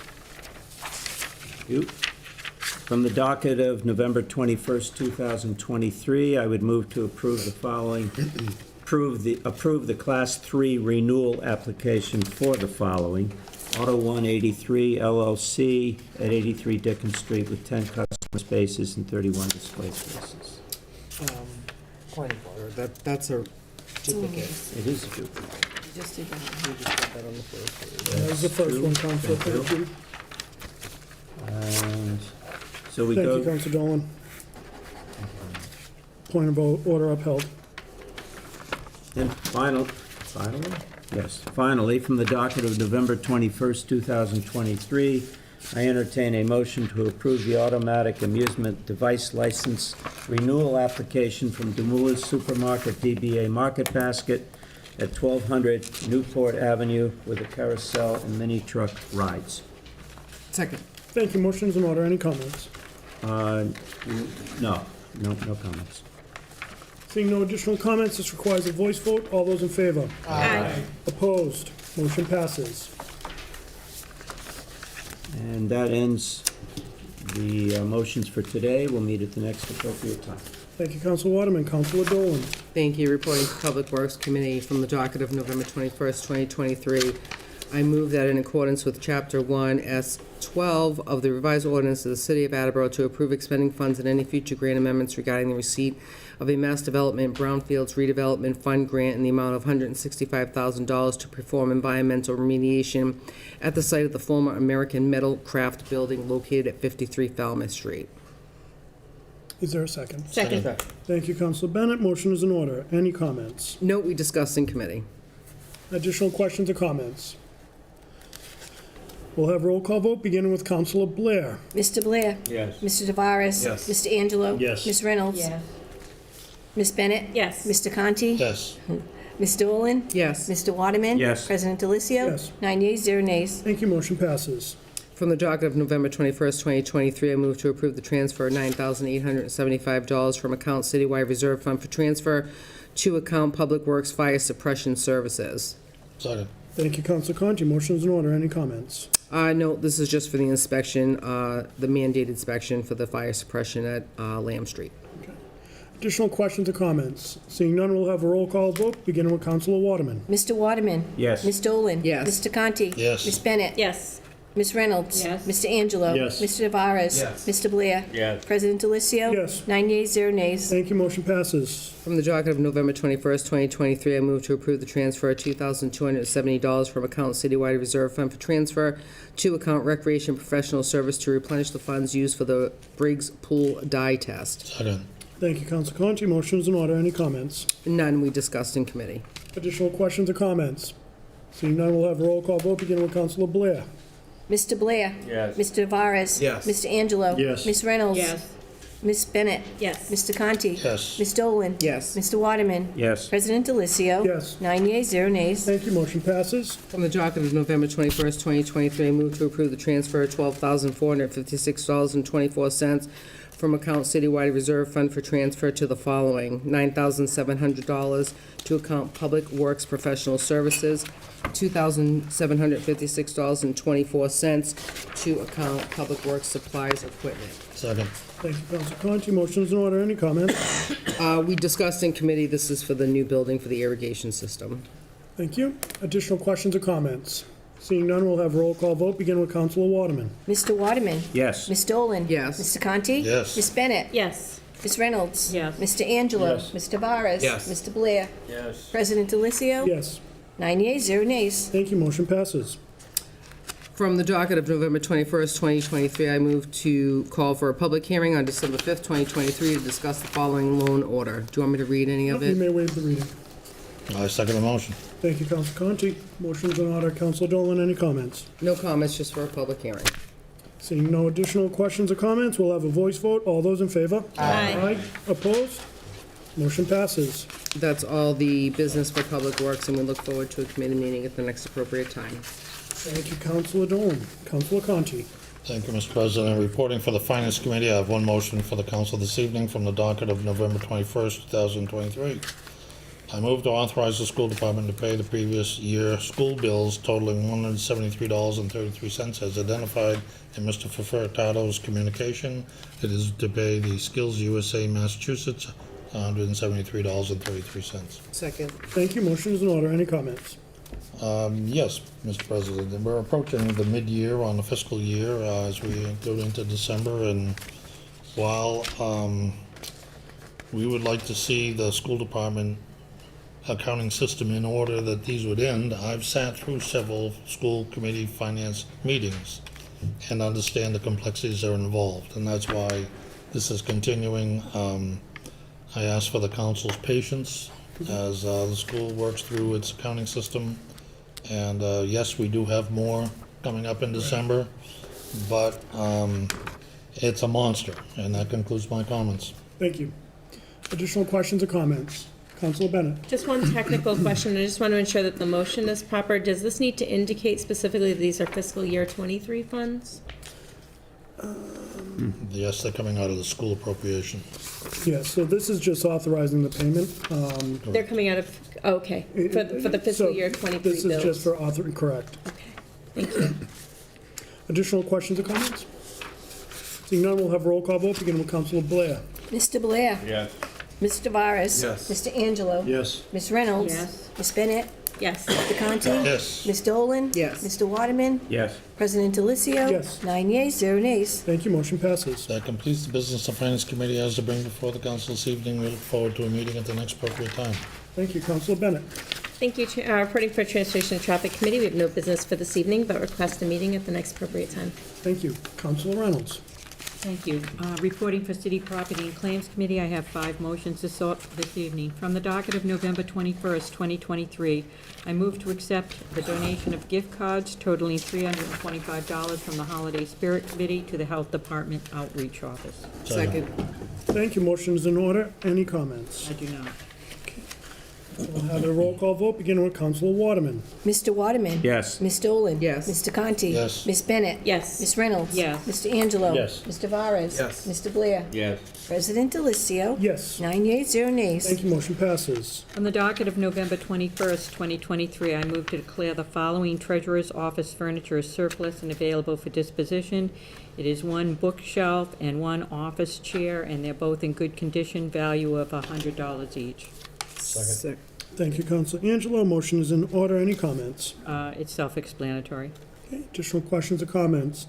Seeing none, we'll have a roll call vote, beginning with Councilor Blair. Mr. Blair? Yes. Mr. Tavares? Yes. Mr. Angelo? Yes. Ms. Reynolds? Yes. Ms. Bennett? Yes. Mr. Conti? Yes. Ms. Dolan? Yes. Mr. Waterman? Yes. President Delicio? Yes. 9 yeas, 0 nays. Thank you, motion passes. From the docket of November 21st, 2023, I move to declare the following school copier as surplus and available for disposition. It's a Rizzo model copier, and it's inoperable. Second. Thank you, Councilor Dolan. Motion is in order. Any comments? Oh, I have none. Okay, thank you. Any additional questions or comments? Seeing none, we'll have a roll call vote, beginning with Councilor Waterman. Mr. Waterman? Yes. Ms. Dolan? Yes. Mr. Conti? Yes. Ms. Bennett? Yes. Ms. Reynolds? Yes. Mr. Angelo? Yes. Mr. Tavares? Yes. Mr. Blair? Yes. Yes. President Delicio? 9 yeas, 0 nays. Thank you, motion passes. From the docket of November 21st, 2023, I move to declare the following Recreation Department equipment as surplus and available for disposition. A 1990 John Deere backhoe, and it's in very poor condition. Second. Thank you, Councilor Dolan. Motion is in order. Any comments? Just pretty self-explanatory.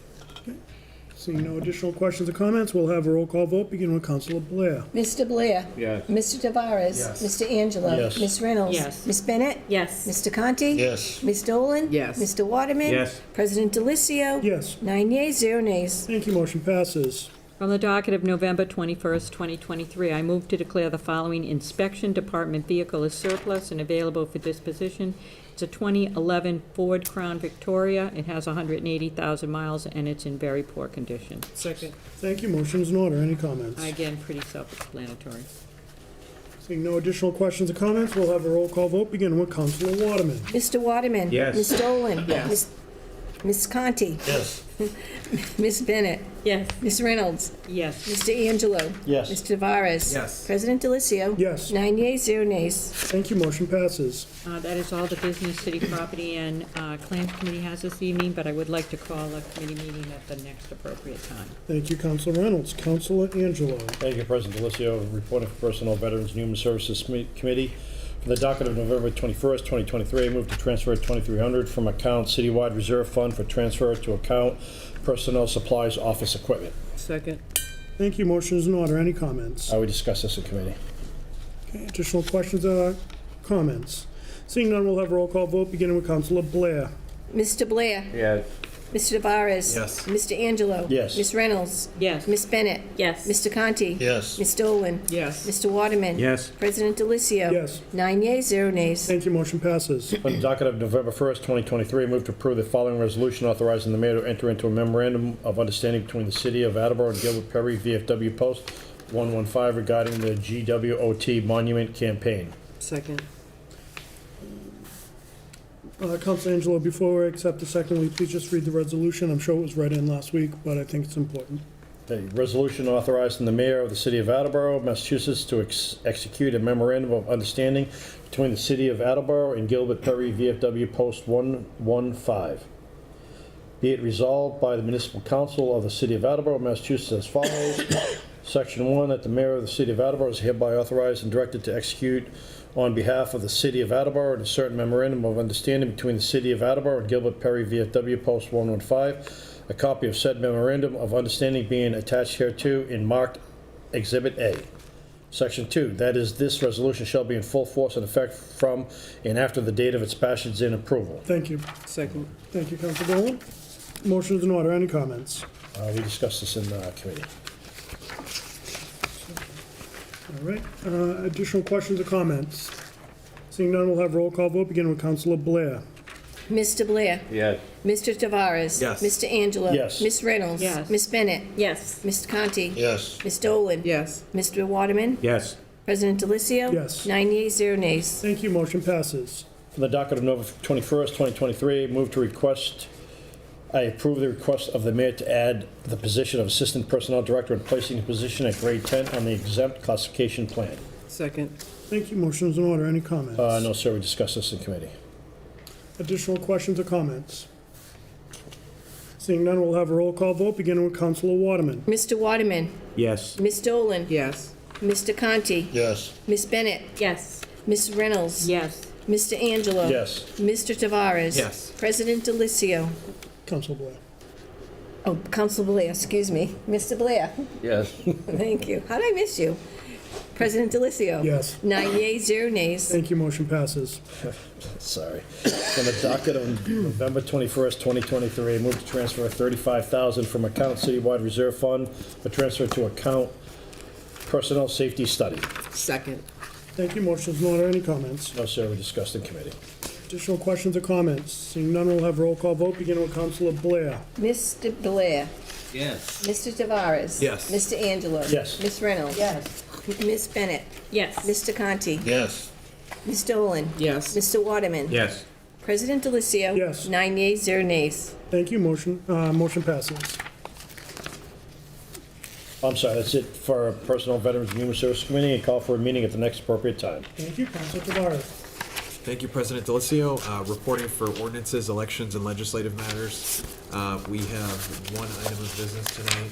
From the docket of January 17th, 2023, I move to approve the following amendments to Chapter 2 of the revised ordinances of the City of Attleboro to create Section 2-21 Sustainability Commission. You may waive the reading. Second. Thank you, Councilor Dolan. Motion is in order. Any comments? So we spoke at length during committee last week regarding this this ordinance, and I think it's important. I think a Sustainability Commission will help us to understand our consumption of all sorts of resources in the city, promote efficiency, and look for ways that we can become more efficient throughout the city and reduce waste. I think that's huge. So those are some, I think, low-hanging fruit areas that I think we could approach, and just overall better conserving our resources as a city.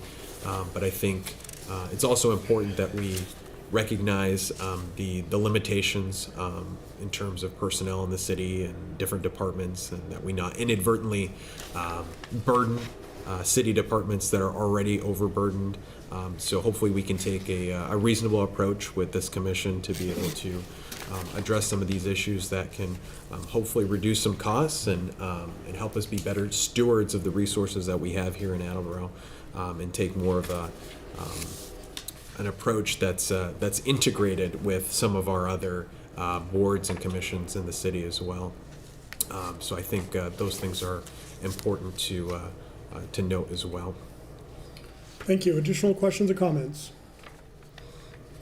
Seeing none, Councilor Blair, we can do it from there, but I'd like to give up the seat. So you're the ranking member at this moment, so we can do it from there. Thank you. If you don't mind. I was going to suggest I move over tonight, but I don't want to rustle any feathers. That would have been just fine, sir. Huh? It would have been just fine. It's all right. Mr. Delicio. Thank you. Councilor Tavares, I just want to thank you for your work on this. I know there's been a lot of attention paid to this particular piece of business. I do want to thank Mr. Davis. I want to thank everyone who's been involved. The passion, the understanding, the availability of questions that have arisen, to be able to answer it, I think was helpful to me when I was trying to figure out exactly what it was. Just about a year ago, I met with Jillian and Mr. Davis right in the council meeting room. My initial response was, I think this is something we need to do. And I think when you talked about integration with some of the other boards and commissions, I think that was an important piece. I think that waste is something that we've all seen, and I think it's something that we need to address. I'm happy to be at this point with this piece of business, and I will gladly support this evening. Thank you.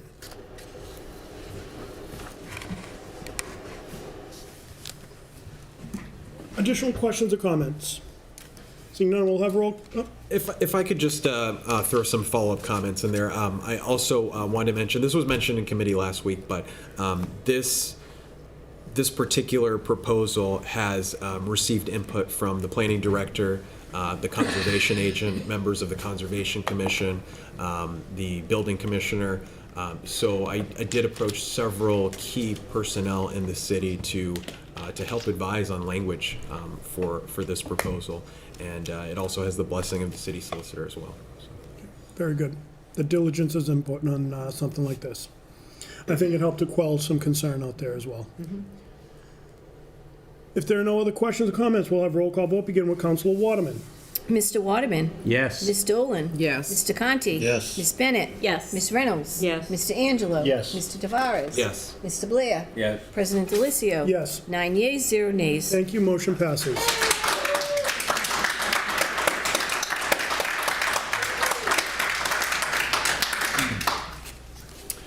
That concludes the business of ordinances, elections, and legislative matters. I call for a committee meeting at the next appropriate time. Thank you, Councilor Blair. I'd like to call Public Safety Emergency Management to order.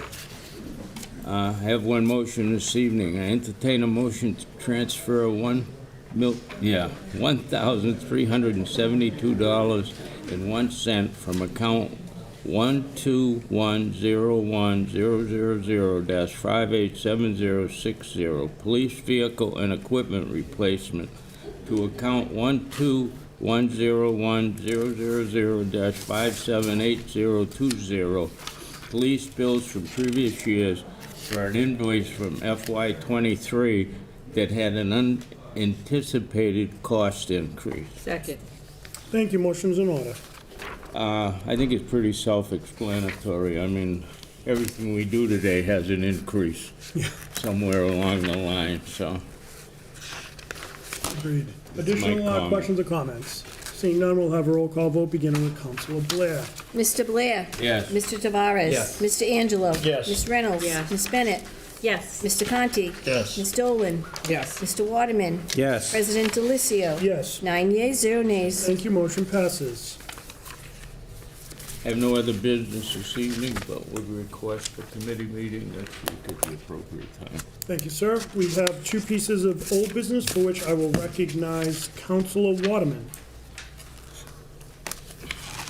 Yes. Well, I would move to amend vote number 12 of the September 19th, 2023 certificate of vote to correct a scrivener's error regarding the VIN number of a surplus vehicle.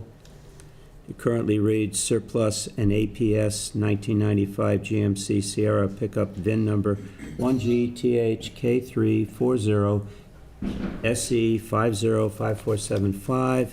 The correct VIN number is 1GTHK340 SE505472. Okay, is there a second? Second. Thank you, Councilor Bennett. Councilor Waterman, motion is in order. Any comments? No, Okay. just a mistake. Additional questions or comments? Seeing none, this requires a voice vote. All those in favor? Aye. Aye. Opposed? Motion passes. And secondly, I move to amend vote number 4 of the November 7th, 2023 certificate of vote to correct a scrivener's error that should say Class 1 renewal for Courtesy Auto Group. The original vote read Class 2 renewal in place of a Class 1 renewal. Second. Thank you, Councilor Dolan. Motion is in order. Any comments? Simple error. Thank you. This requires a voice vote. All those in favor? Aye. Aye. Opposed? Motion passes. And we have two pieces of new business for which I will recognize Councilor Bennett. Thank you. First item of new business this evening to amend, entertain a motion to amend 10-4.11 of the revised ordinances of the City of Attleboro, isolated stop signs, to add northbound drivers Norgate Road at Commonwealth Avenue, and to call for a public hearing on December 5th, 2023. Is there a second? Second. Thank you, Councilor Blair. Motion is in order. Any comments? No comments at this time, thank you. All those in favor? Aye. Opposed? Motion passes, and I'll refer that to Traffic and Transportation. Councilor Bennett, would you like to call for a public hearing on January 16th? No, this item was for a public hearing on December 5th, in the motion. Oh, so it's just amending the public hearing. That's right. Correct. Sorry. Thank you. Councilor Bennett. Thank you. To be referred for study and recommendation that the city undertake a comprehensive study of pedestrian crosswalks in the city of Attleboro for the purpose of developing consistent and safer pedestrian crosswalk design and improving pedestrian crossing conditions and vehicle traffic awareness. Currently, the city has a variety of crosswalk configurations, varied striping, different signage, and signage locations. The city has invested in improving existing crosswalks in some locations with upgraded lighted signage. However, in other locations, implementing much-needed crosswalk improvements has posed challenging due to current positioning or location of these crosswalks, lack of sidewalk landings, and accessibility concerns. Additionally, the varied or lacking signage and/or faded and inconsistent markings has resulted in driver disregard of marked crosswalks in some locations. Driver distraction and speeds on city roads are a chronic and difficult challenge to address to improve pedestrian crossings, even where signage and markings have been improved. The Safer Crossings for Attleboro Pedestrians, or SCAPED initiative, would provide a comprehensive review of existing crosswalks in the city to evaluate existing crosswalk striping, marking, signage, dimensions, and locations, consideration of traffic conditions, and determine needed or recommended improvements. The study should incorporate recommendations for improvements and look to recommend best practices to support redesigns where needed and future crosswalk development. The study should also examine examine incorporating new design tools to improve driver alertness and pedestrian crossing design. For example, the use of three-dimensional crosswalk paintings, use of transverse rumble strips as a physical alert to drivers of approach to a pedestrian crosswalk in areas where such measures would improve pedestrian safety throughout the city, and employ or incorporate new tools and measures not currently employed by the city. Second. Thank you. Motion is in order. Any comments? What I'm hoping to do by introducing this is get this to the Traffic Study Commission to begin some work on this and to work with the administration on how they'd like to proceed and really do that review of city crosswalks. What I have found is one of the biggest complaints we get in the city that's been sort of the hardest nut to crack is pedestrian crosswalks. And because every location is unique, every road has its unique challenges, I think this is something that would give the city that visibility to look at some of these older crosswalks that haven't been touched in several years and hopefully work on improving the safety both in our school zones and as well as other areas of the city where we want to increase pedestrian traffic. Thank you. Thank you. Any other questions or comments? Council Reynolds. I would just say that recently I have noticed them. Some of them that have been upgraded and really improved, and they are really great because I noticed them like almost right away, especially on County. And I just think it's long overdue, and I wholeheartedly support this. Thank you. Okay. This requires a voice vote. All those in favor? Aye. Opposed? Motion passes. We'll refer this to Traffic and Transportation as well as the Traffic Study Commission. Thank you. Before we adjourn, just a quick announcement. We'll be out of here by 10 o'clock. No, I'm just kidding. I just want to remind everyone that next Tuesday, November 28th, we will be having a special meeting at 6 p.m. It'll be, we'll start the meeting here. We'll then recess. We'll go into executive session where we'll be joined by city solicitor to advise the council on regarding any sort of pending litigation and other things that aren't ready to be discussed in public at this point. So that'll be next Tuesday at 6 p.m. It's the first time in a long time we've had an executive session. My hope is that next time we'll see more of these. Before we adjourn, just want to wish everyone a happy Thanksgiving and enjoy the time with your friends and family. And thank you for a good meeting tonight. That being said, I would entertain a motion to adjourn. Second. All those in favor? Aye. Opposed? We are adjourned at 8:55. Thank you. Have a great night.